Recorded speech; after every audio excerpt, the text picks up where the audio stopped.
जय श्री कृष्ण। द्वाविमौ पुरुषौ लोके चर्षा अक्षर एव च क्षरः सर्वाणि भूतानि कूट स्थो अक्षर उच्यते। उत्तमः पुरुष स्त्वन्यः परमात्मेत्युदाहरतः यो लोकत्रयमाविश्य विभक्तर्यवय ईश्वरः। यस्मात्तक्षरमतीतोऽहम् अक्षरादपि चोत्तमः अतोऽस्मि लोके वेदे च प्रतीतः पुरुषोत्तमः। यो मामेव सम्मूढो जानति पुरुषोत्तमं य सर्वविद् भजति मां सर्वभावेन भारत इति गुह्यतमं शास्त्रं मुक्तं मया नघः। एतत् बुद्ध्वा बुद्धिमानस्य कृतकृत्यस्य भारत। अविनाशी कहा जाता है।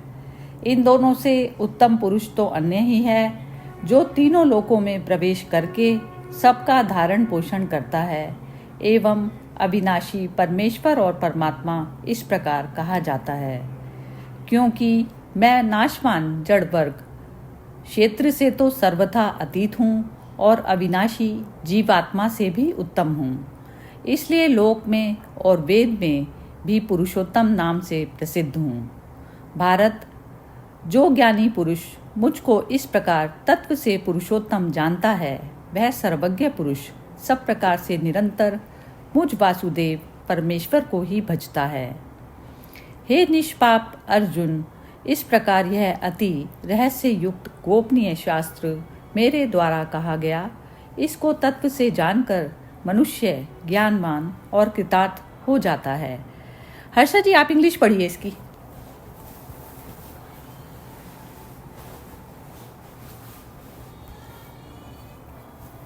हर्षा जी, अनम्यूट करके करना है आपको।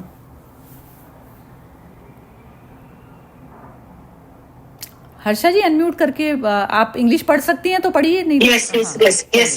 पढ़िए। There are two Purushas beings in this world.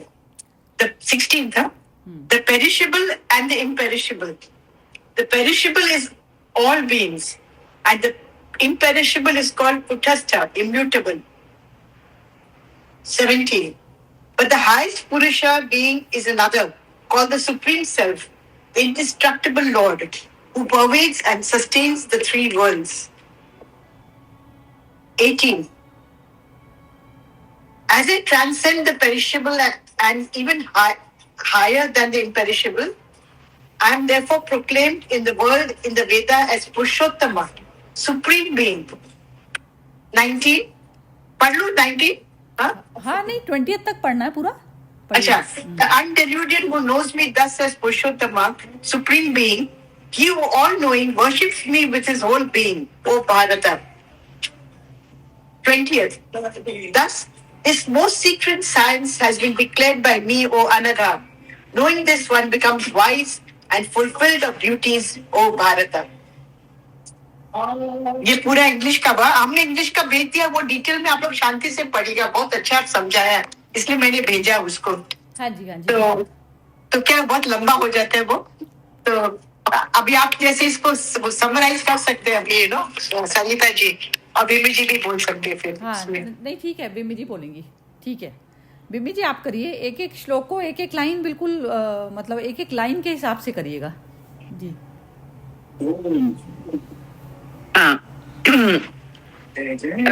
इसमें मतलब लाइन वाइज तो थोड़ा तो मिले, मुझे लग रहा है जो ओवरऑल सार जो मुझे इसमें समझ आ रहा है कि एक नाशवान, एक अविनाशी और एक उसके ऊपर, ये तीन का यहाँ पर बताया गया है।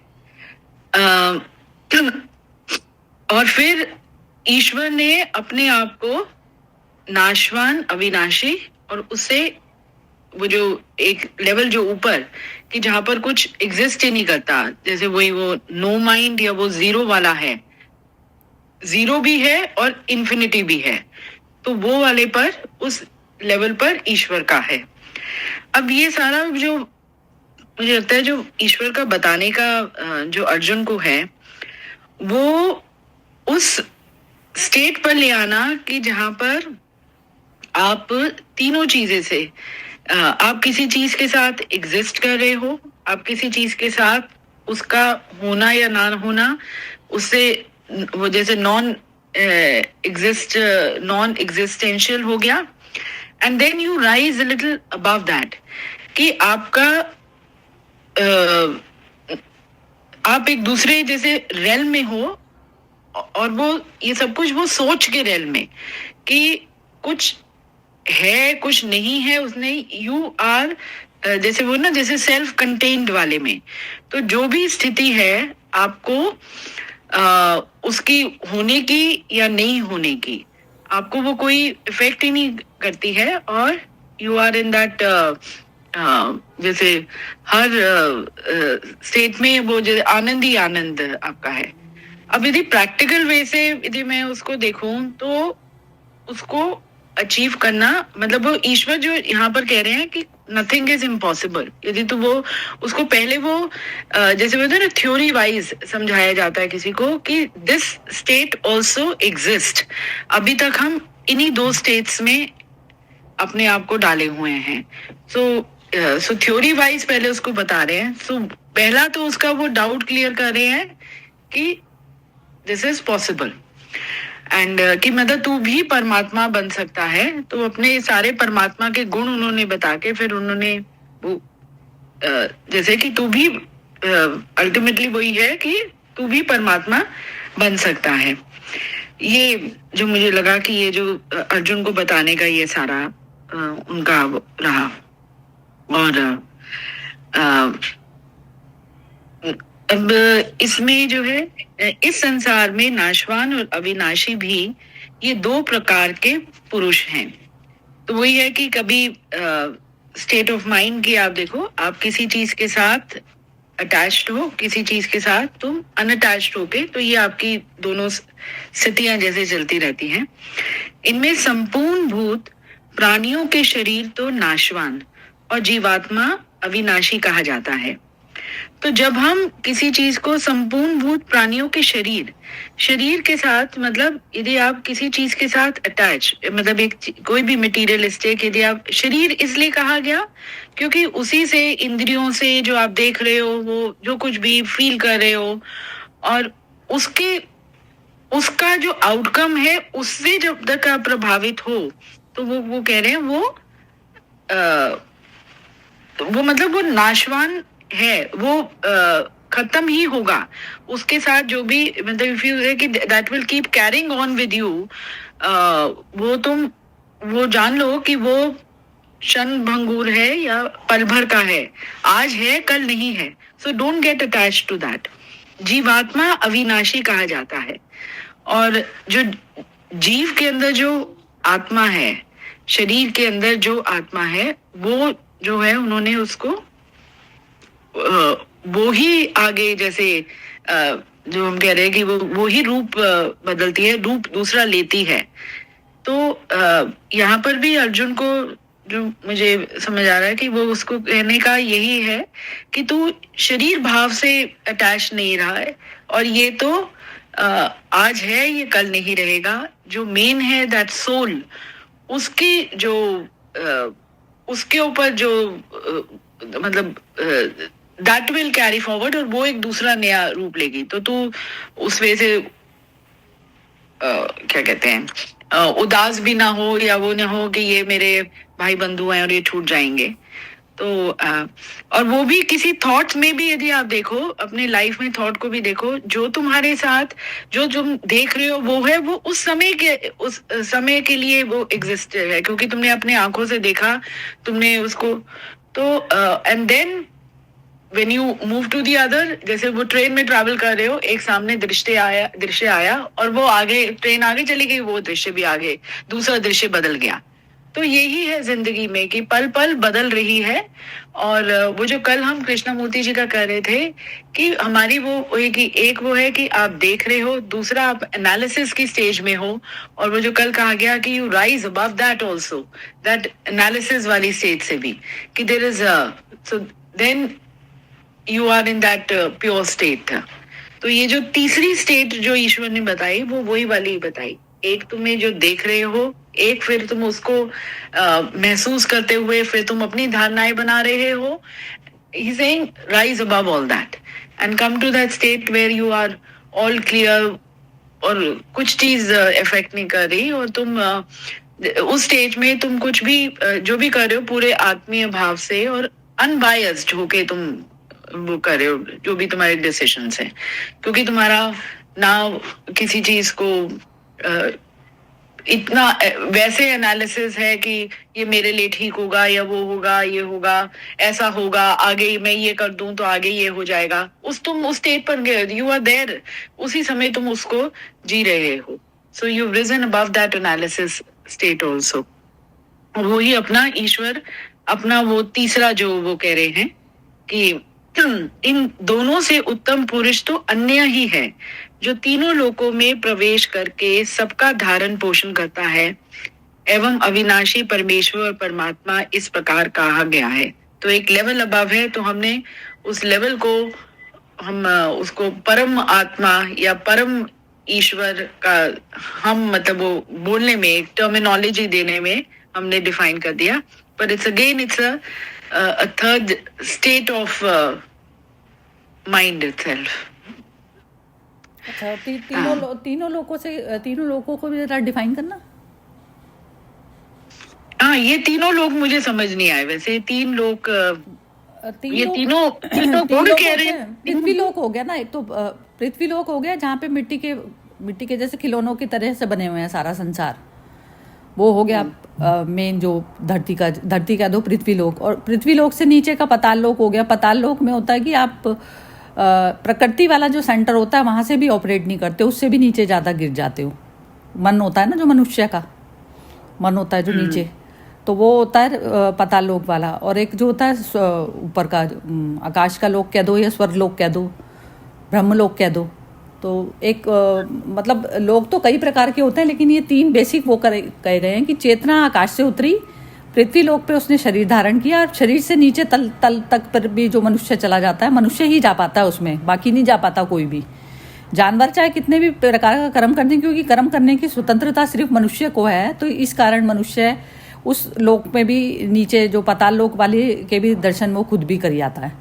मतलब इस तरीके की जो लोग होते हैं वो तीनों लोग उस तरीके से ये कहा जाता है। और धारण पोषण करने वाला मैं ही हूँ, मैं ही मतलब चेतना का वह वाला तल जो बिल्कुल दोनों ये बताए ना, जो दोनों पुरुषों से भी जो ऊपर जो सुप्रीम जो पुरुष है, वहाँ पर जो वहाँ से जो ऑपरेट करता है इस बॉडी को और माइंड को, वो वाला उत्तम पुरुष उसको कहा जाता है। तीनों गुण भी हो गए, तीन लोक यदि हम कहें तो तीनों गुण, क्योंकि उसी आप स्टेट में पहुंचते हो, माइंड की स्टेट में, जब सद्गुण और तपोगुण, और उसमें गुण भी कह सकते हैं ऐसे। नहीं, गुण नहीं कह सकते, वो गुण बाई चांस तीन है, लेकिन है ना, तीन में प्रकृति तीन गुणों में ऑपरेट करती है, लेकिन जहाँ पर मन एग्जिस्ट करने लग जाता है ना, तो मन की जो एग्जिस्टेंस है वो नीचे के धरती के लोक से भी नीचे ज्यादा गिर जाता है ना। जैसे एक पशु है, जैसे खा के उसने, चाहे सिंह ने किसी चीज का हत्या वो भी किया, शिकार भी किया, तो वो उतना उसकी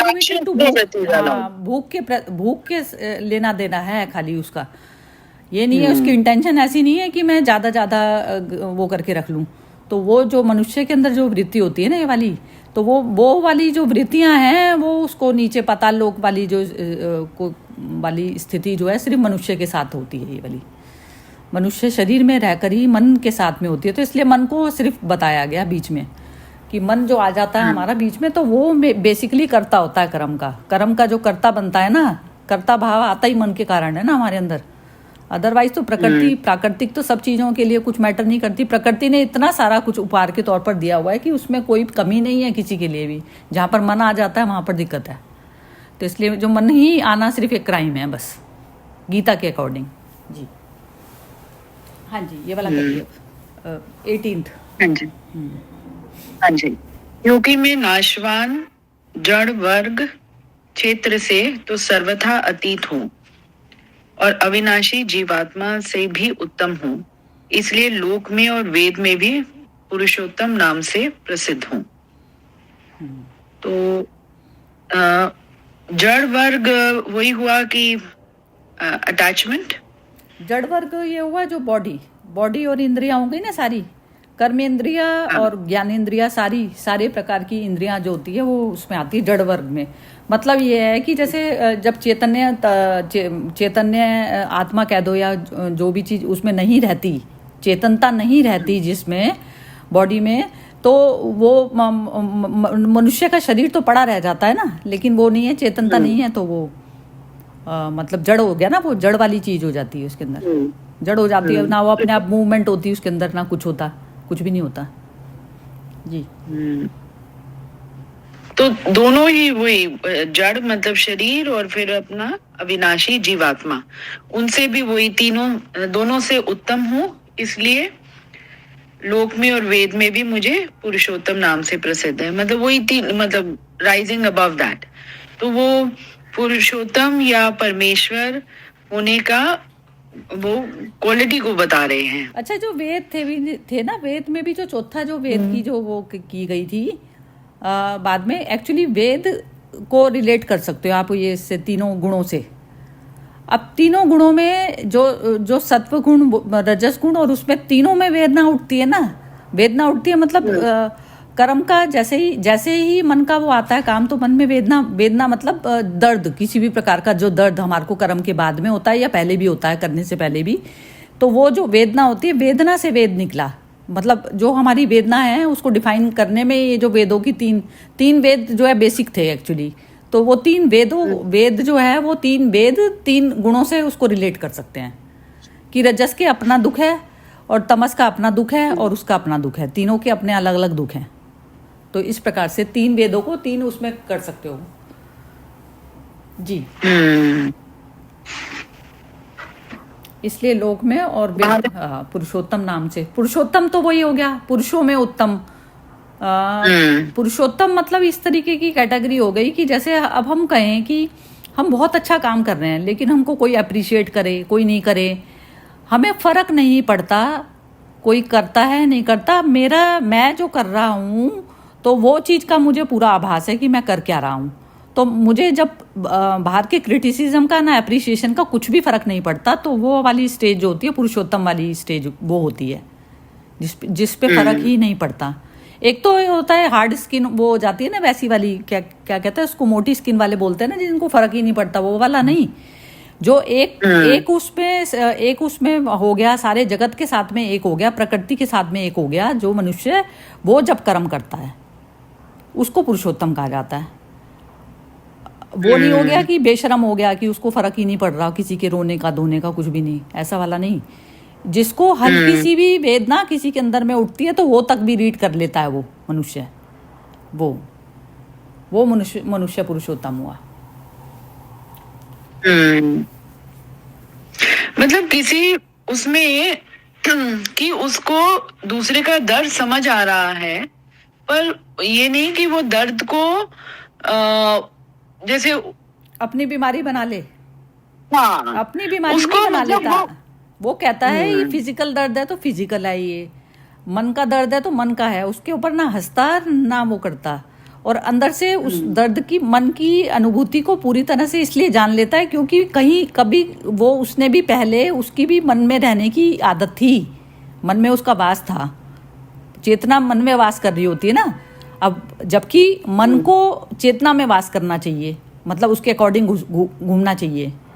अब चेतना जब यदि मन में वो कर जाती है, एंटर कर जाती है, तो वो मन बड़ा हो जाता है ना, मन बड़ा हो जाता है, मन का हो जाता है। तो मन को तो बड़ा बनाना नहीं है ना हमारे को, हमें मन को बड़ा बनाना नहीं, कभी भी पावर देनी नहीं ना उसको उतनी कि वो हमारा यूज कर सके। जैसे वो तो सर्वेंट की तरह से यूज कर सकते हैं ना उसको, बस वो मेरी फैसिलिटी के लिए है, एक पावर मेरे पास जो है वो मेरी फैसिलिटी है बस। अब मैं उसको जब चाहूँ जब मैं इस्तेमाल करूँ उसको, चीज़ को, लेकिन मन के हाथ ही मन हमारी पावर यूज करने लग जाता है, वो परेशानी का कारण है मतलब। और करता है ज्यादातर जो थॉट्स आते हैं वो मन यूज कर रहा होता है हमारी पावर को, सोते हुए भी कर रहा होता है। जब हम सोते हैं ना तो तभी भी कर रहा होता है वो, क्योंकि हमने उसको दी हुई है ना, लिवरेज दी हुई है इतनी ज्यादा उसको।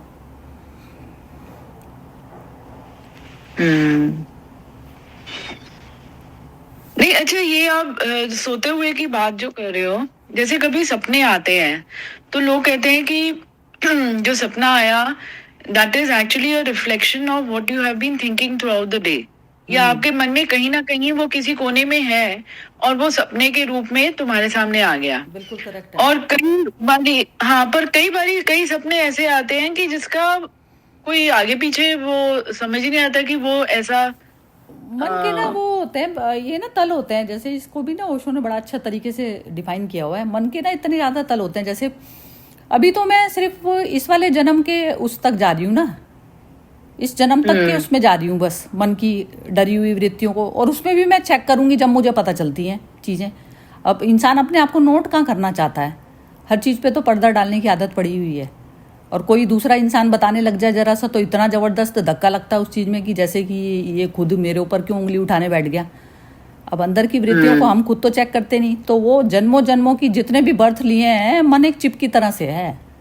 जितने भी बर्थ लिए हैं, जितने भी एक्शन और रिएक्शन, जितने भी कुछ किया हुआ है, सारी चीज़ों की रजिस्टर हुआ हुआ है, मतलब वहाँ चिप रिकॉर्ड करती चली जाती है मन की।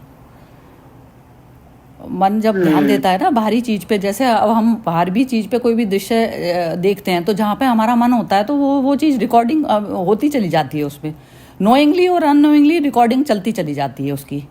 अब उस चीज को ना बार बार मेरे को अपने आप को स्मृति दिला कर ना बार बार उस चीज को मेरे को हटाना पड़ता है।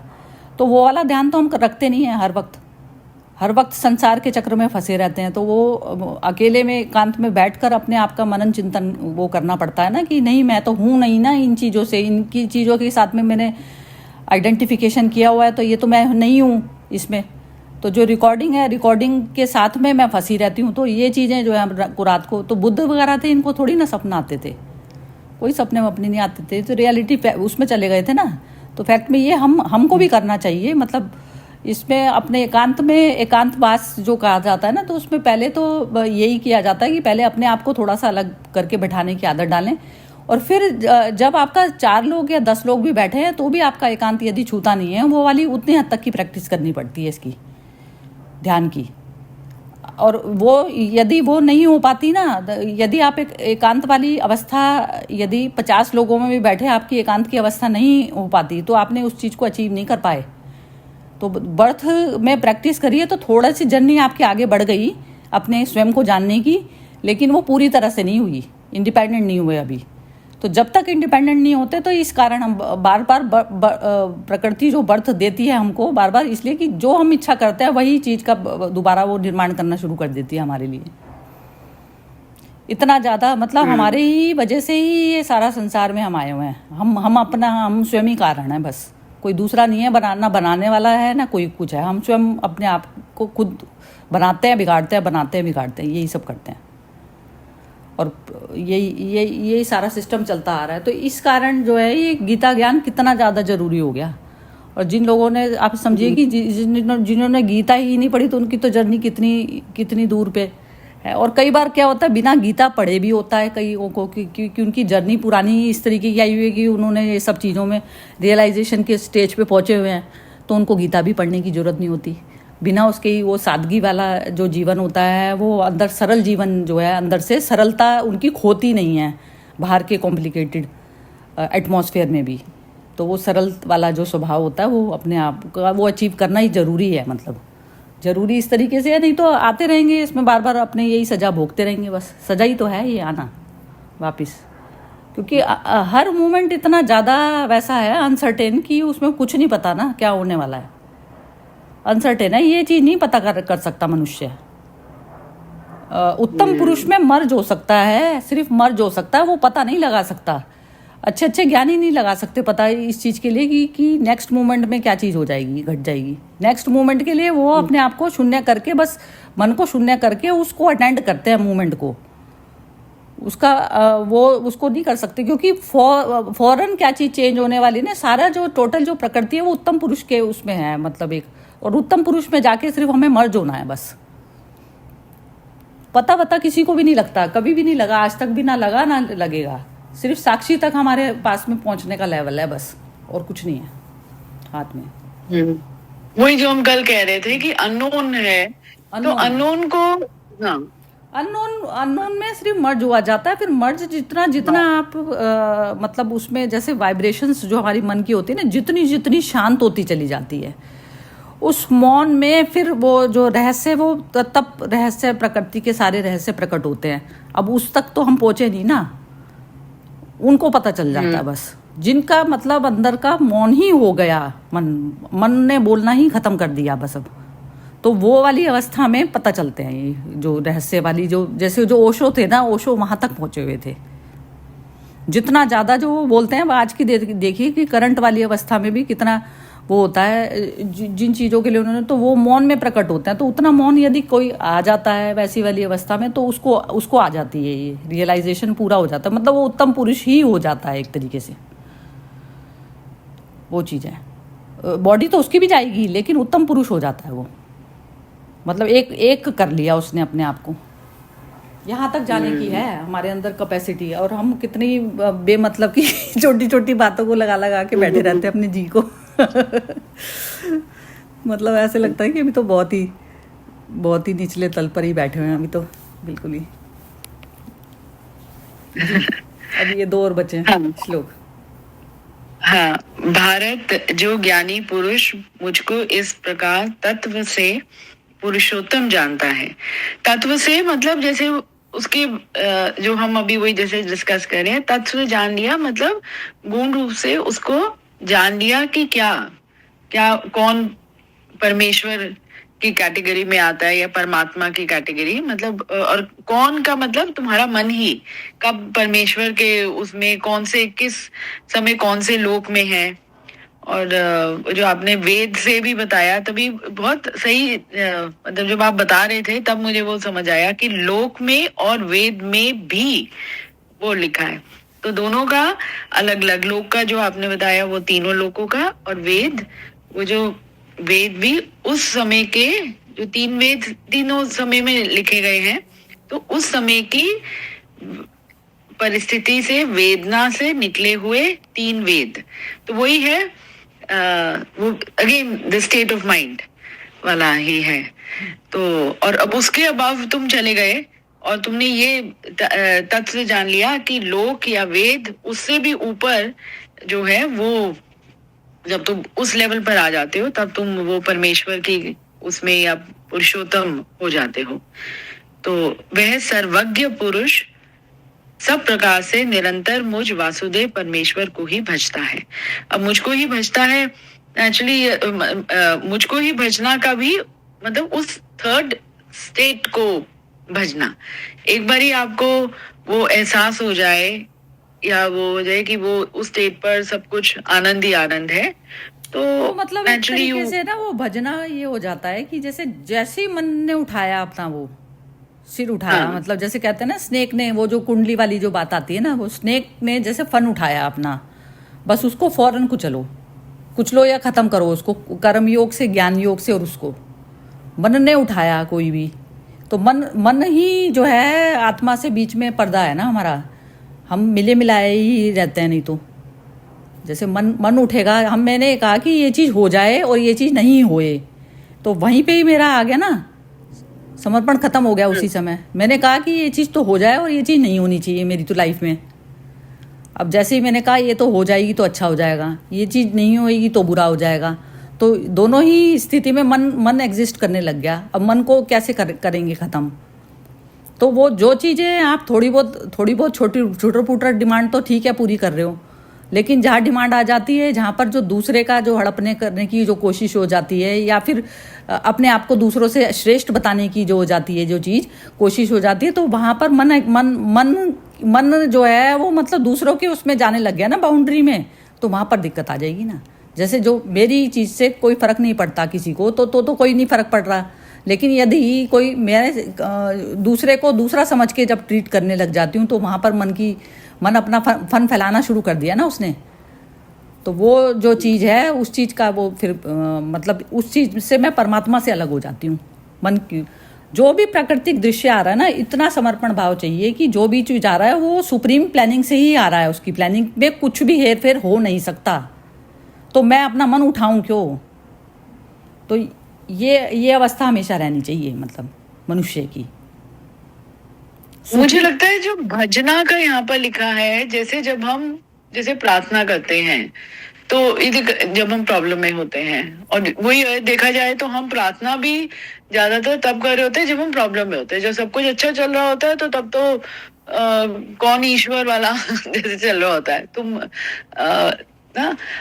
आप देखोगे मतलब ऐसे वही कि जब प्रॉब्लम होती है तो तुम थोड़ी देर, चाहे वो मंदिर मूर्ति के आगे खड़े थोड़ी शायद ज्यादा देर खड़े हो रहे होगे, और नहीं तो तुम सब कुछ ठीक चल रहा है तो ऐसे ही फटाफट अच्छा जी हाथ लगाया और आगे निकल गए।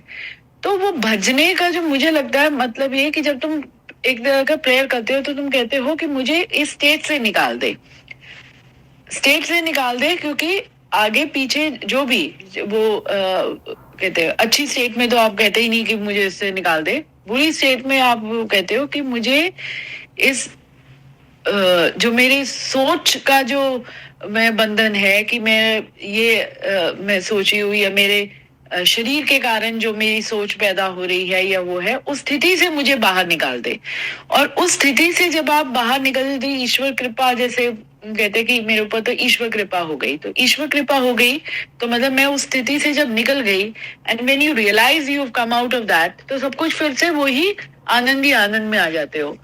तो यहाँ पर जब वो भजने की बात कर रहे हैं, जो मुझे लग रहा है वो ये कि जब उसको इंसान को मतलब जब तुम्हें ये रियलाइजेशन हो जाता है कि जब तुम अपने आप को इन बंधनों से, कोई भी जो वो चीजों से निकाल देते हो और तुम एक वो थर्ड स्टेज में पहुंच जाते हो, तो सब कुछ मतलब जैसे वो इट्स ऑल फाइन, वहीं पर वो पूरा आनंद है। अच्छा ये बताओ कि ये जो है इसमें किसी ने निकाला हमें? नहीं, मैं ही निकली। वो जो है, जो एक्चुअल में जो प्रेयर है, वो प्रेयर जो एक्चुअल में कर रही हूँ, वो देखो तो वो उसी में वो कहते हैं अपने आप को ही, तो अपने मन को ही तो वो मैं कर रही हूँ ना, कि भाई तू अभी तू ये क्यों उथल पुथल तू कर रहा है, क्योंकि मैंने तीसरी स्टेट को एक परमेश्वर या परमात्मा डिफाइन किया हुआ है, उसको एक टर्म दिया हुआ है। तो उस स्टेट तक पहुंचने के लिए मैं उस स्टेट को अप्रोच कर रही हूँ, प्रार्थना के माध्यम से मैं उसको अप्रोच कर रही हूँ। और जब मैं अपने आप को ही वो करके कि ना तो कि भाई मैं निकल, जैसे जो आप वो वाली स्टेट पे, सुप्रीम स्टेट पे जाने के लिए जो बीच का जो मीडियम ले रही हैं, तो वो एक तरीके से मेडिसिन लेने का काम बन रहा है। वो कोई भी कर्म बन गया, ज्ञान बन गया, कुछ भी, चाहे नॉलेज हासिल कर रही हैं कि वो जो टेंशन अभी आई हुई है उस टेंशन को रिलीज करना है किसी भी तरह उस स्टेट में पहुंचने के लिए। तो बेसिकली जो आपकी बीमारी है, बीमारी क्या चीज़ है कि जो भी कुछ बीमारी है जिसकी वजह से आप अलग हो रहे हैं उत्तम पुरुष से, तो उस बीमारी को ही बीमारी ही आपका जो है क्यों वो बनेगी ना, एक तरीके से एंटीडोट भी वही बनेगी ना, बीमारी दर्द की दवा भी वही बन जाएगी ना, दर्द भी वही है और बीमारी भी वही है, तो दवा भी वही बनेगी ना। तो उसको तो मतलब ये हो गया कि जैसे मैं ही हूँ, तो भजने में भी ना ये हो जाता है कि जैसे भज भी मैं पर्टिकुलर तो बीमारी को रही थी, लेकिन बीमारी को भजते भजते मेरी वो वाली स्टेट ही आ गई, शून्य वाली स्टेट आ गई ना। तो वो एक्चुअली जिस चीज़ को मेरे माइंड रजिस्टर किए बैठा होता है, रजिस्टर किया हुआ है जिसको माइंड ने, वो जो है डिजीज है, और वही मैं उसी चीज़ को भजना हुआ। भजने का ये भी हुआ कि जब मैं ये हुआ कि जैसे आपकी बॉडी कहीं पर भी है, अभी इस समय यहाँ पर है, सपोज कीजिए आपके माइंड में कोई दूसरी चीज़ आ जाती है इस समय कि कोई घर में कोई काम है और आपका उसमें चला जाता है, तो आप भज किसको रही हैं बताइए आप? तो मैं तो जिस स्थिति में थी मैं तो दूसरे में भजने लग गई उससे। हाँ, तो भज हम उसको रहे हैं जो हमारे माइंड में चल रही है जो चीज। हाँ, गीता पढ़ते हुए मतलब भी, बदल का हाँ, मतलब डिसॉल्व है, पूरा डिसोल्यूशन है वहां पर। जब मैंने डिसोल्यूशन हो गया, मैं उसी में डिसॉल्व हो गई, तो आप देखोगे अपने आप ही, मतलब एक्चुअल में जब आप प्रेयर करते समय भी, या भजन, प्रेयर या भजना या जो भी आप उसको वर्ड दे दो, जब आप उसमें पूरी तरह से डिसॉल्व हो गए, तो आप देखोगे उसमें अपने आप ही सोल्यूशन भी निकलेगा, और वो सोल्यूशन निकला और आप उस स्थिति से बाहर आ गए। तो वो है ना कि और मतलब इसमें ये जो काम किया ना, जो भजने का जो काम किया, जिस पे जो एनालिसिस किया आपने कि जो प्रॉब्लम जो अभी पड़ी हुई थी, जो बीमारी बनी हुई थी, उसके ऊपर जो करा वो मंत्र हुआ है आपका। अब मंत्र जो है, अब ये जो भारी भारी संस्कृत के जो मंत्र होते हैं हम वो पढ़ते हैं, अब वो हमारी प्रॉब्लम में, करंट प्रॉब्लम में क्या हेल्प करेंगे वो मंत्र वह हुआ जो उस समय की जो है उस बीमारी से मुक्त करवा दे मुझे। तो हर बीमारी के लिए हर बार अलग मंत्र लगेगा। मंत्रास कहते हैं ना, मंत्रास, तो मंत्रा जो है ये लगता है, मतलब स्पिरिचुअल उसको समझने की बात कर रही हूँ मैं, कि जैसे स्पिरिचुअल उसमें हम करते हैं ना कि ये वाला मंत्र याद कर लो, वो कर लो, उन मंत्रों को रटने से क्या नहीं जानी होने वाली है, कुछ भी नहीं होने वाला उससे, कुछ भी नहीं होने वाला। गीता को रट लोगे, मंत्र कर लोगे, आपकी प्रॉब्लम तो वहीं की वहीं खड़ी रहेगी ना, उस समय में थोड़ी ना लगेगा वो मंत्र वहां पर जाके। या तो आपने उसका सार समझा हुआ होता, श्लोक का सार समझा हुआ होता, तो जैसे वो जो कल बात कर रहे थे कमल जी, यही तो बात कर रहे थे कि एक ही श्लोक बहुत है बस गीता का, तो गीता का श्लोक वही है ना, वो बात इसी चीज की कर रहे थे कि समझ आ जाए तो एक ही श्लोक बहुत है बस, उसमें जरूरत ही नहीं है कुछ दूसरा करने की। तो इस प्रकार से जो है मंत्रों का महत्व है। और वो बच्चों को रटा देते हैं, ये कर देते हैं, वो कर देते हैं, रट करके उनकी और ईगो को इतना बूस्ट कर देते हैं, बूस्ट कर देते हैं। इसको तो गीता रटी पड़ी है, गीता तो रटी पड़ी है, बाकी तो पता नहीं है कुछ भी, अता पता आगे पीछे का कुछ भी, वो चीज़ है। मतलब बेटर है कि दूसरी चीज़ों की बजाय चलो गीता रट ली, लेकिन उनका अर्थ भी तो जानना बहुत ज़्यादा जरूरी है। हाँ, बहुत ज़्यादा जरूरी है जी। लास्ट पढ़िए। आप थक गई हैं क्या? यदि ये किसी और से करना है? अच्छा चलो आप नहीं करिए। नहीं, इससे ना ये रटने की बात से ये भी, जैसे जब शादी हो रही होती है, वो पंडित जी जितने वो जो 7 वाउज बताते रहते हैं, तो और वो उसमें संस्कृत में बोलेंगे, कोई समझाना नहीं होता। मुझे लगता है कि उसमें भी अच्छी तरीके से समझाया जाए तो तुम्हें आगे की, मतलब क्योंकि जब शादी हो रही होती है तो वही ना कि कहते हैं कि दो सोल्स का मिलन, दो परिवारों का मिलन, और वहां पर जब यदि वो एक उसका मतलब समझाया जाए, जो जब भी कभी जिसने भी ये लिखे होंगे उस शादी के समय के जो मंत्र पढ़ने वाले, तो कुछ उसकी जो डेप्थ को समझा जाए, तो मुझे लगता है कि वो कितना तुम्हारा अपना जिंदगी कितना, मतलब यदि उसको समझते हुए तुम आगे अपनी जिंदगी को गुजारोगे। तो ये जो आजकल इतनी जल्दी डिवोर्सेस और वो सब कुछ वो हो जाते हैं, क्योंकि आप एक फिर से वही एक दूसरे रेल में एंटर कर रहे हो, एक जिम्मेवारी वाले उसमें अब एंटर कर रहे हो। जो तुम्हारी अकेले थे तो एक कैफरी थी, now there is another person attached with you, फिर उसके साथ, और तो वही बस ऐसे ही वो सब कुछ, जैसे ना वो कहते हैं आजकल तो वो शादियों में बहुत वो हो गया है कि श्लोक लगा दो पीछे से, और वो लड़की आ रही है और वो है, इसका मीनिंग नहीं, वही अंडरस्टैंडिंग नहीं। चैतन्य लेवल पर तो ना जीता नहीं है कोई, सब मटेरियल बन चुके, और कभी के अंतिम पहर तक तो टोटल मटेरियल हो जाएगा 100% वर्ल्ड। मटेरियल चेतना भी मटेरियल ही हो चुकी ना, चक्कर ही हो गया कि मटेरियल हो गई। तो चेतना का तो लक्षण वैसे ये है, चेतना चेत से निकला है। हर चीज के प्रति तू चेत, मतलब जाग, तू हर चीज में चेत कि तू कर क्यों रहा है, ये चीज पता होनी चाहिए, कर क्यों रहे हो ये चीज। कोई भाग रहा है संसार में, भाग रहा है मार्केट, भाग रहा है, तो वो भाग किस लिए रहा हूँ मैं, क्या किस लिए जा रहा हूँ, ये चीज अपने आप से क्वेश्चन पूछो। तो वो चेत उस चीज को कहा जाता है। तो चेतना का लक्षण ही यही होता है। अब जो जिसमें चेतना का लक्षण ये वाला नहीं होता, तो वो उसको कहा जाता है ये मटेरियल ही है बस। जैसे वो सोनपाल जी की जो स्टोरी थी ना कल की, तो वो मटेरियल ही, बस मटेरियल से बिहेवियर चल रहा है बस, और कुछ भी नहीं। और सोता हुआ जगत जैसे कहते हैं ना, सपने में घूम रहा है, एक दूसरे से सिर फोड़ रहे हैं अपने, वो कर रहे हैं, वो सब चल रहा है बस। ये सब होता है, खाली कुछ भी नहीं होता उसमें। क्या होता है, बस एक की ईगो को वो हुआ, चोट लगी तो दूसरे ने हुआ, तो झगड़े सारे इसी उसके चीज़ों के हैं। और जो मनुष्य जो जागा होता है ना, वो पागल की कैटेगरी में डाल दिया जाता है उसको, कि ये तो बेवकूफ़ है, पागल है, क्योंकि उसको दिख रहा होता है ये सब जो चीज़ें दिख रही हुई होती हैं। वो अपना शांति वो उनको करने की भी कोशिश करेगा, तो वो मतलब पागल की कैटेगरी में, क्योंकि वो कहते हैं, वैसे ओशो भी कहते थे कि यदि अंधों की दुनिया में यदि तुमने अपना आंख वाला जो दिखा दिया ना, तो तुम मारे जाओगे। मतलब उसमें बेटर है कि तुम अपने आप को प्रकट ना करो उसमें। ये चीज़ तो मतलब बोलते ही थे, बुद्ध पुरुष सारे ही बोला करते थे। उनके साथ में जो हालत हुई है वो सबकी होनी ही है, जिसके पास भी आंखें आ जाएंगी, क्योंकि उनको तो ये चीज़ें हजम ही नहीं हो सकती ना, संसार की कैसे हजम होएगी। पता चल रहा है सामने, देखते देखते कुलाड़ियाँ तुम मारते चले जा रहे हो अपने पैरों पे, क्या होने वाला है आगे, वो पता ही नहीं है ना कुछ भी, ये चक्कर है। चलो जी, बहुत ही सुंदर एक्सप्लेनेशन हुई है। लास्ट नहीं, अभी लास्ट रह गया। हाँ, हे निष्पाप अर्जुन। अब निष्पाप का एक तो वही है कि जब सारा तुमने समझ लिया, तो उस लेवल पर जब आप पहुंच गए, तो कुछ भी वो करे तो उसमें पाप और पुण्य कुछ रहा ही नहीं। तो मतलब मन से ऊपर वाला जो लेवल होता है उसको निष्पाप कहा जाता है। हाँ, निष्पाप आ गया। तो और वो निष्पाप में करते जानबूझ भी अर्जुन को इसलिए कह रहे हैं, क्योंकि अर्जुन के मन में वही अभी तक वो दुविधा वो जो चल रही है कि भाई मैं उनको मारूंगा तो मैं एक पाप कर रहा हूँ। तो वो उसको कह रहे हैं कि तू उस स्टेज पर पहुंचकर कोई पाप और पुण्य रह ही नहीं गया है, तो इसीलिए उसको यहाँ पर एक एडजेक्टिव और लगाया, निष्पाप अर्जुन।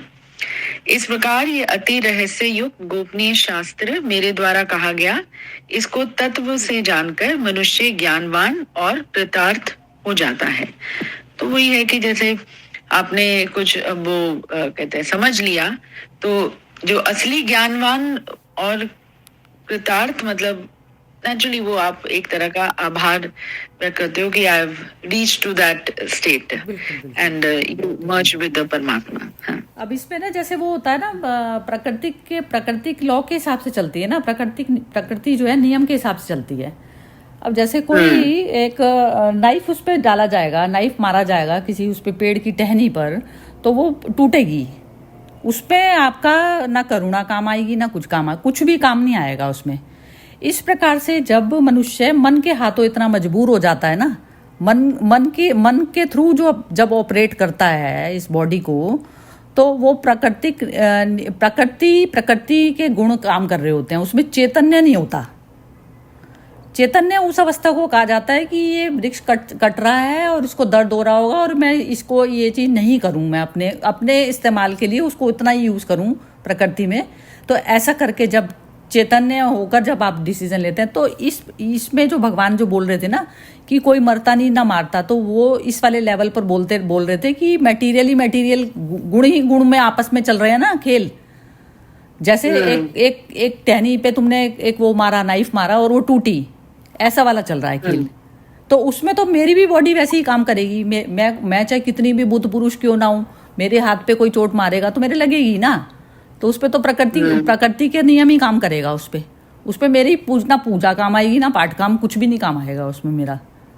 और ना चैतन्य होना काम आएगा, कुछ भी नहीं काम आएगा। चैतन्य होना ये काम आएगा कि मैं उसमें बचा सकती हूँ अपने पास में, यदि मेरे पास ऑप्शन है तो भाग सकती हूँ वहाँ से, कुछ कर सकती हूँ। ये चैतन्यता होती है कि स्पॉन्टेनियस डिसीजन मैं उस तरीके से लूँ कि उस समय में मैक्सिमम बेस्ट से बेस्ट क्या हो सकता है। तो वो चैतन्यता मेरे अंदर होगी। और यदि मेरा मन उसमें डर गया, कुछ हो गया, तो आधी तो मेरी एनर्जी पहले ही खप जाएगी, उसमें खराब हो जाएगी। तो वो मन के हाथों से हटना इसलिए ज़्यादा ज़रूरी है कि हम चैतन्य होकर डिसीजन ले सकें हर चीज़ में। जैसे अब कोई बीमारी आ गई, जैसे आपके ब्रदर को भी बीमारी, पहले ही डर जाओ तो उसका इलाज ही मत करो, या कुछ करो, या फिर ज़्यादा इलाज कर लो। तो वो जो सारी जो डिसीजन होते हैं, ये सारा चैतन्यता जितनी होती है ना बॉडी में, मतलब आपकी पकड़ उस बॉडी पे उतनी कम होती है। बॉडी को आपने पकड़ा नहीं होता, क्योंकि जब तक पकड़ा है तब तक बॉडी को घुटन है उसमें, घुटता है ना, जैसे हम किसी बच्चे को पकड़ लें ज़बरदस्ती तो वो बहुत देर तक पकड़े रहें तो वो बच्चा छुड़ाने की कोशिश करता है, इस तरीके से बॉडी को हम पकड़े हुए होते हैं। तो जितनी पकड़ हमारा मन ने छोड़ता चला जाता है, जब हमारी बॉडी पे पकड़, तो फिर बॉडी भी वो होने लग जाती है, मतलब हेल्दी होने लग जाती है, हेल्दी होने लगती है ये। जी अब एक एक करके पूछते हैं जरा। हाँ जी, अनामिका से बाद में पूछते हैं, पहले हर्षा जी से पूछते हैं। हाँ जी हर्षा जी आप बताइए। ये एक सेकंड मैं बोलूं, इसमें ना मुझे वो ओशो का याद आया कि मन की जो आपने बात करी ना, कि बाहर से और भीतर से दोनों से मतलब वो रहो, मौन रहो, बाहर से भी भीतर से भी, तो फिर मन वो हो जाता है और शांत रहता है, प्रसन्न रहता है, जैसे आपने बताया हेल्दी रहने लग जाती है बॉडी। हाँ बॉडी हेल्दी रहने लगेगी अपने आप ही। जो अंदर अगर हम बाहर से मौन हो जाए, अंदर हमारे विचार चलते रहे, तो वो भी नहीं, अंदर से भी मौन हो जो बाहर से भी। बाहर से तो मौन हो ही नहीं हुए, बाहर का मौन मैटर नहीं करता है, आंतरिक मौन पे शब्द चलना चाहिए खूब। आंतरिक मौन पर जब कोई भी शरीर का कर्म, बोलने की जो होती है इम्पोर्टेंट, बोलने का जो होता है हिसाब किताब, तो उसको संगीत बोला जाता है। अंदर का, बाहर का मौन तो चाहिए नहीं ना कहीं पे भी, बाहर तो जरूरत है, जहाँ पर बोलने की जरूरत है वहाँ बोलोगे, जहाँ पर चुप रहने की जरूरत है वहाँ चुप रहोगे। वो आपकी लैंग्वेज हो गई, अब लैंग्वेज हो गई या संगीत हो गया आपका। तो वो संगीत तब बजेगा जब मौन पे बैठोगे। पहले आप अंदर से भीतरी मौन होना चाहिए। भीतरी मौन में मतलब ये है कि राग द्वेष ये सब तो विचार किस चीज़ के चल रहे होते हैं, जब दो होते हैं तभी तो विचार होते हैं। अकेला सिंगल ही मैं हूँ तो मेरे को कौन सा विचार सताएगा। उस पेड़ में भी मैं हूँ, पौधे में भी मैं, सामने में भी मैं, सब जगह मैं ही हूँ, तो उसमें कौन सा विचार मेरे को परेशान करेगा। विचार ही खत्म हो जाता है, ठीक है ना। और वो संगीत होता है, वो ताओ का कहते हैं, ताओ के साथ में एक हो जाना, उस नियम के साथ में एक हो गए आप। जहाँ पर अपनी मैं चलाते हैं ना हम, तो वहाँ पर हम नियम में करते हैं और उस चीज़ का हमें दंड पे करना पड़ता है, ठीक है। चलो हाँ जी हर्षा जी आप बोलिए।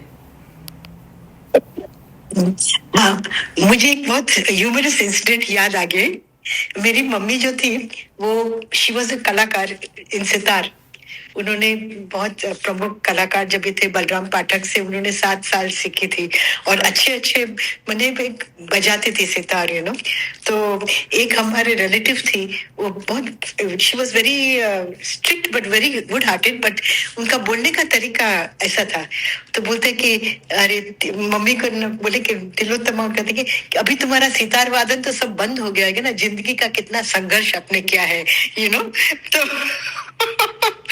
तो मम्मी ने एक बहुत अच्छा बोला देखिए, जब म्यूजिक में हम लोग सच्चे मन से रहते हैं ना, तो वो हमें एक अलौकिक दुनिया में ले जाती है। पर हमारी जो चेतना है ना, वो अलौकिकता को बहुत टाइम टिका नहीं सकती है। तो क्या हो जाता है, जब परिस्थिति बदलती है तो म्यूजिक का जो इंस्पिरेशन होता है वो भी चला जाता है। तो इतनी तो ये हमारी खामी है अंदर में। पर यदि हम जो सच्चे कलाकार हैं तो कोई भी परिस्थिति में हम वही बजा सकेंगे जो हमने सीखे इतना साल से। बहुत अच्छे बजाते थे वो। तो सितार वादन का जो उन्होंने स्पिरिचुअल पॉइंट ऑफ व्यू से फिर समझाया उनको ना, तो बोलते जिंदगी के सब तालमेल में मिलाते मिलाते असली राग चले गए। तो यही जो होता है ना कि हम लोग जब सुनते हैं, सब बोलते ना कि ग्रहण करते हैं, सब अच्छे विचार करते हैं, पर जब परिस्थिति आती है तो उस स्थिति में हमारा क्या जो प्रभावित होता है विचार, वो हमारा संस्कार डिसाइड करता है।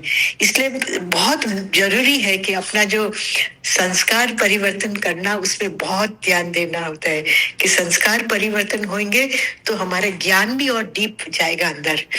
जब तक संस्कार परिवर्तन नहीं होगा तो ज्ञान अंदर उतरेगा नहीं इतना जितना हम चाहते हैं, क्योंकि हमारे मूल स्वभाव को बदलना वही तो बिगेस्ट चैलेंज है ना। बोलते हैं ना, कुत्ते का पूछ तो कुत्ता का पूछ तो टेढ़ा ही टेढ़ा रहता है, ऐसा नहीं है। अब मनुष्य का स्वभाव उससे तुलना करा जाता है, पर वो नहीं है। मनुष्य का असली ऊंचाई तो आत्मबोध है। तो उसमें जाकर हमें परिस्थिति में जागरूकता में रहना। तो ये जो 3 लोग को भी बात होती, तो राजा जनक को भी एक सपना आया था ना, आपको तो मालूम होगा ना सरिता जी को स्टोरी, जी है ना? हाँ, कि हाँ। उसमें तो आप बताइए, उसको पूरा स्टोरी बताइए।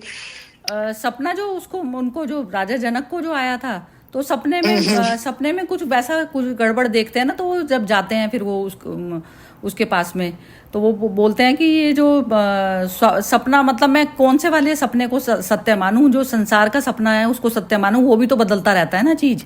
और वो जो रात का जो सपना है, तो दोनों ही सपने तो झूठे हुए ना, जो रियल संसार में हम जी रहे हैं और जो रात का जो सपना है, वो दोनों ही झूठे बताए फिर उसको अष्टावक्र ने, दोनों झूठे बताए। तो वो एक्चुअली सत्य मानकर कुछ डर के गए थे ना, कोई उस पे अष्टावक्र पे गए थे, पता नहीं किस पे गए थे, तो अष्टावक्र को उन्होंने ये चीज बताई। और ये जो दूसरा जो आप जो संगीत के बारे में बता रहे हैं ना, तो वो संगीत में भी ऐसा होता है ना कि जब मेरे सुर मतलब होता है बॉडी लैंग्वेज ही आपकी पूरी तरह से वैसी हो गई ना, जो शून्य मन पर जब वो होता है ना, तब हमारे सुर सारे ठीक लगते हैं।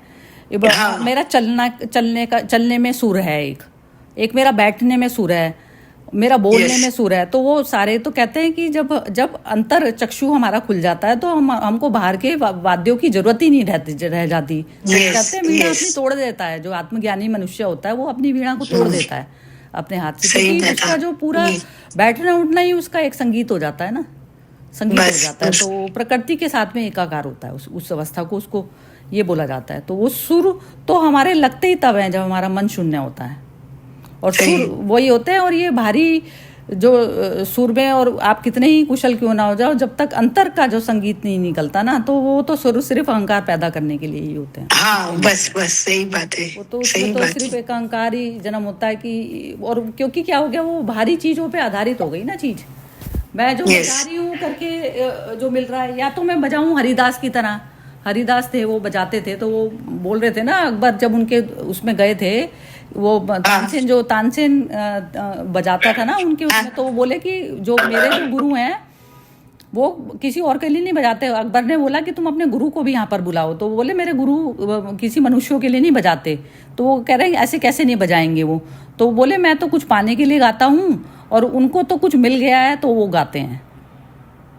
तो दोनों में फर्क हो गया ना। तो एक तो पाने के लिए गाया जाता है, और एक होता है पाने पे आनंद जिसने पा लिया और फिर वो जो गा रहा है, तो उसको पैसे वैसे की कोई बाहर की प्रशंसा की कोई मोहताज नहीं होता वो, तो वो किसी के आगे नहीं गाता, वो तो अपने उसके लिए गाता है बस।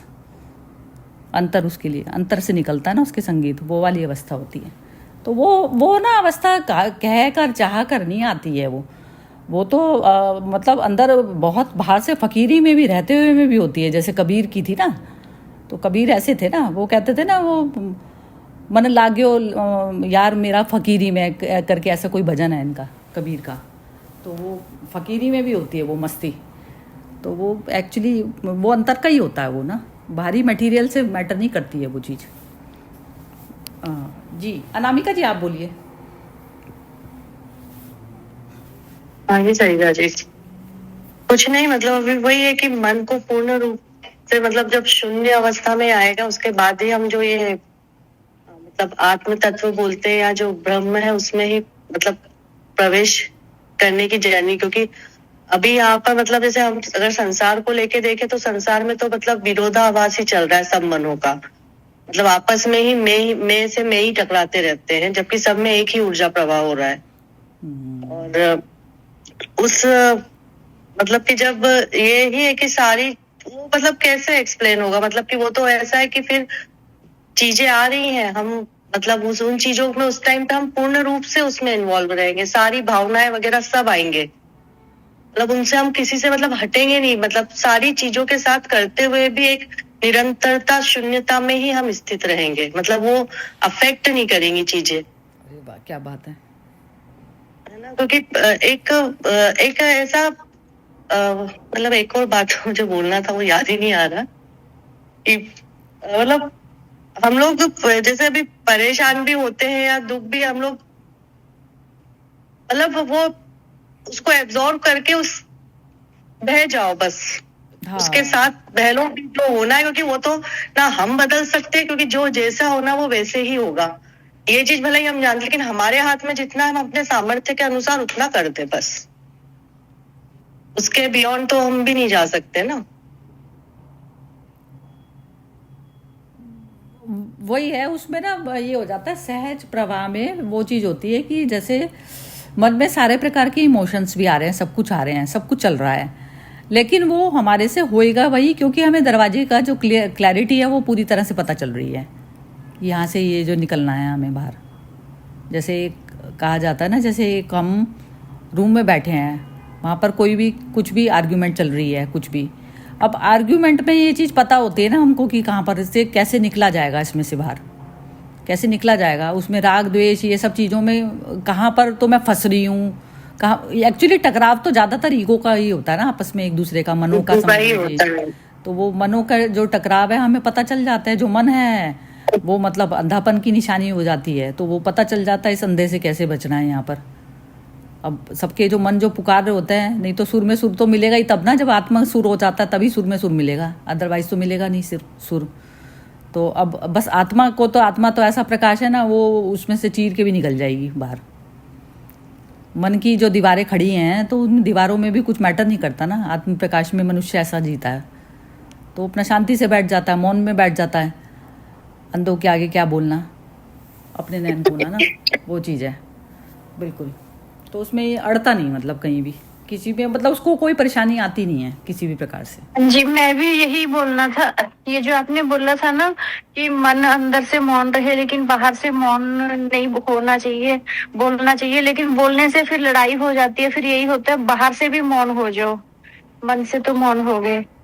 फिर वही जैसे अभी आपने बोला ना कि वो फिर यही लगता है भी इसके साथ क्या बहस करनी है। नहीं नहीं नहीं, वो नहीं होता। ये तो जो बाहर से जो यदि मौन हुए हो, तो बाहर में मौन, आंतरिक मौन से यदि भारी मौन आ रहा है तो ठीक है।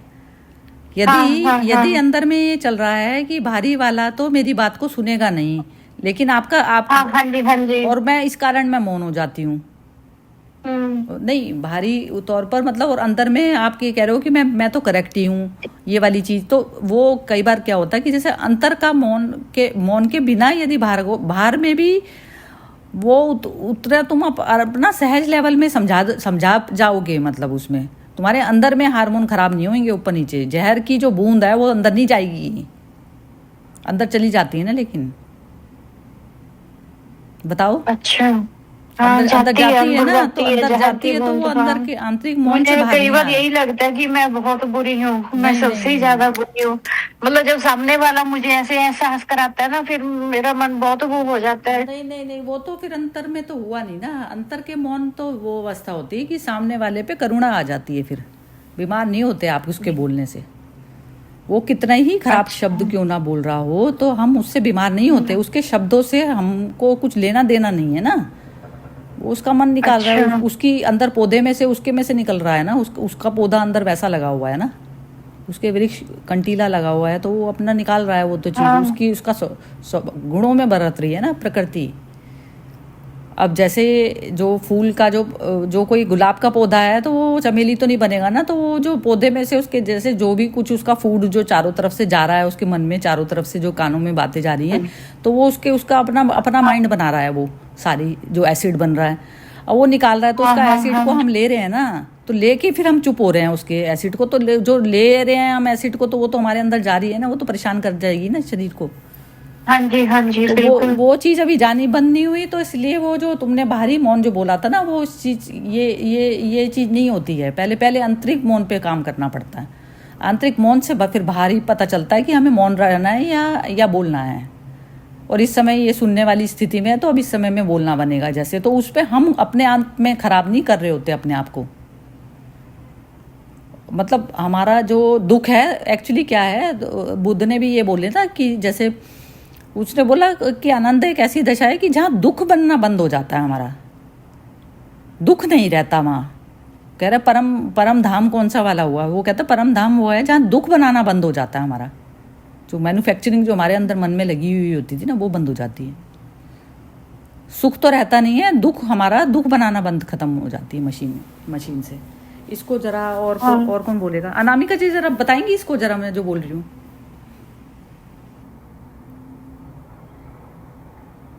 अनामिका जी बोलेंगी जरा इस बात के लिए?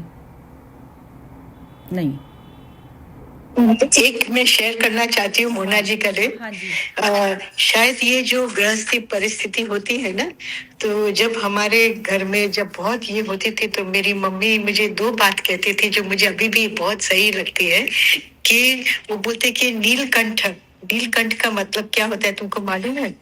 तो बोलते कि जहर अंदर लेना नहीं, जहर अंदर लेना नहीं। तो इसलिए शंकर भगवान का नीलकंठ है, विष उसने अंदर जाने नहीं दिया और बाहर भी नहीं फेंका। तो वो जो आप जो बोलते हैं ना कि ये जो वो आनंद की स्थिति है जहाँ दुख हमें लगती नहीं है ना, तो अंदर की मौन और आनंद का जो होता है ना, वो जैसे एक लाइन में आपने अच्छा से बताया, समझाया, तो वो जरूरी है। क्योंकि जब भी हम लोग, आप एक जन का जो भी वो बोलता है और हमें हर्ट करता है, वो उसकी रिकॉर्डिंग है। उतना विवेक हमारे अंदर बहुत जागृत दर समय होना चाहिए कि वो उसकी कर्म कहानी है, वो मेरी नहीं है। मैं जो मुझे जो खाना परोसता है, मुझे लेना के लिए वो मेरे हाथ में है। मैं रिजेक्ट करती हूँ, मैं नहीं लेती हूँ, तो मैं पॉइजन अंदर नहीं लेती हूँ। तो मन से भी नहीं लेना। तो वो हमेशा मुझे याद करते थे, शिव भगवान को याद करना, शिव शंकर को याद करना, ऐसे इमेज देकर। और दूसरी बात कहती थी कि तू कछुआ बन जाना। एक तो अवतार कछुआ अवतार थी तो है ना हम लोग का। तो कछुआ का जो क्या होता है कि जहाँ जरूरत है वो अपना बाहर निकलेगा, नहीं तो वो अपना शेल के अंदर आराम से घुस जाता है। तो जहाँ निमित्त मात्र हमको जैसे बोलते हैं ना कि बोलना है, उतना बोलो और फिर शांत हो जाओ। और दूसरा का बोली में हमारा कुछ कंट्रोल नहीं है, तो अपना एनर्जी 1% भी वेस्ट करने का नहीं है। तो ऐसे तो करके उदाहरण से मुझे समझाती थी। तो क्योंकि बहुत बहस होता था, तभी मैं भी बहुत एजिटेट होती थी और फिर फोन करती थी। और तो एक दूर बैठे बैठे माँ क्या सलाह देगी, बस यही सब सलाह देती थी वो। तो अभी मुझे ऐसे ही याद आया कि घर का परिस्थिति कभी कभी अनुकूल नहीं होते हैं, अनुचित भी नहीं होते हैं।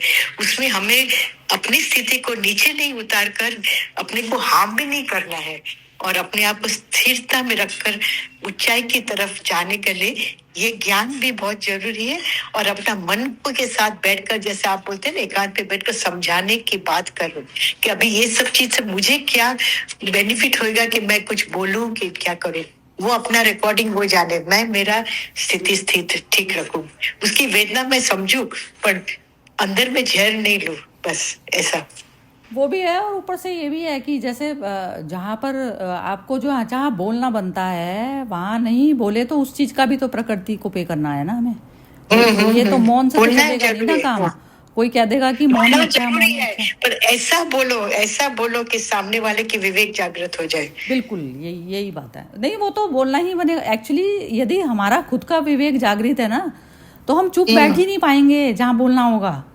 वहाँ पे आप शब्द का ढक्कन कैसे लगा लेंगे? बिल्कुल भी नहीं लगा सकते मुंह पर। सही बात है। यस, हर किसी की उसमें कर दो, हाँ मैं, हाँ भैया तू भी अच्छा, तू भी अच्छा, तू भी अच्छा, तो सारे ही अच्छे बोल रहे हैं। तो उसमें मतलब विवेकवान पुरुष को पता होता है कि कहाँ पर क्या बोलना है, नहीं बोलना है। तो वो चीज है। जागृत वाला बंदे मतलब जागृतता तो अपने आप ही दिखाती है ना हमें। ये यहाँ पर जो है ये बोलने की जरूरत है, यहाँ पर चुप रहने की जरूरत है। अब वो कहते हैं कि मौन से निकली वाणी, अमृत वाणी को मौन से निकली हुई वाणी बताया जाता है। और वाणी निकली खूब। बुद्ध की निकली इतनी स्टोरी हमारे को पढ़ते हुए हो गए इतने दिन। उनकी कितनी वाणी, मतलब वो कितनी वाणी कितना बोल के गए हैं। मतलब वो कह रहे हैं मौन हो गए, वो मौन हो गए। अब मौन पे तो निकली।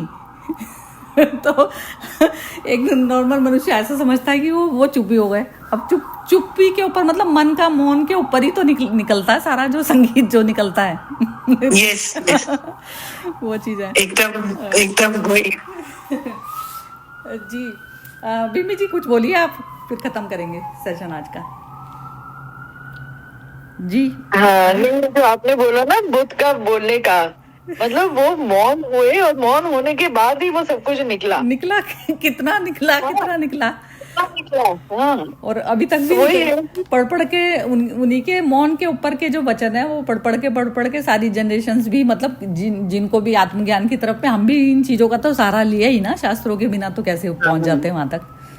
सारे ले के ही पहुंचे हैं वहां तक। कि वो मौन होने का मतलब ये नहीं कि भी सामने से आपने बोलना बंद कर दिया। मौन तो अंदर का, वो जो अंदर का जो शोर है उसको निकल वो जाने दो। चला गया। और वो नहीं कहा, जैसे आपके ब्रदर के लिए जो बात हो रही थी, मैं यही तो कह रही थी विपස්සना में। मैंने कहा वो बोल बोल के अभी पहले अपने मन के दिल को हल्का तो करे पहले, जो अंदर शब्द हैं। ये तो ऐसा हो गया जैसे ऊपर अंदर में फोड़ा हुआ है और है ना, ऊपर से उसको स्किन को बिल्कुल ऐसा दबा दिया, तू निकलियो मत बाहर कुछ भी शब्द। तो निकलने दो ना, सब कुछ निकल जाए, उसकी चीज अंदर से निकल जाए, सब कुछ जो अंदर भरमार पड़ी हुई है, जो अपने इमोशंस हैं वो सब हैं, सब निकाल लेने चाहिए इंसान को।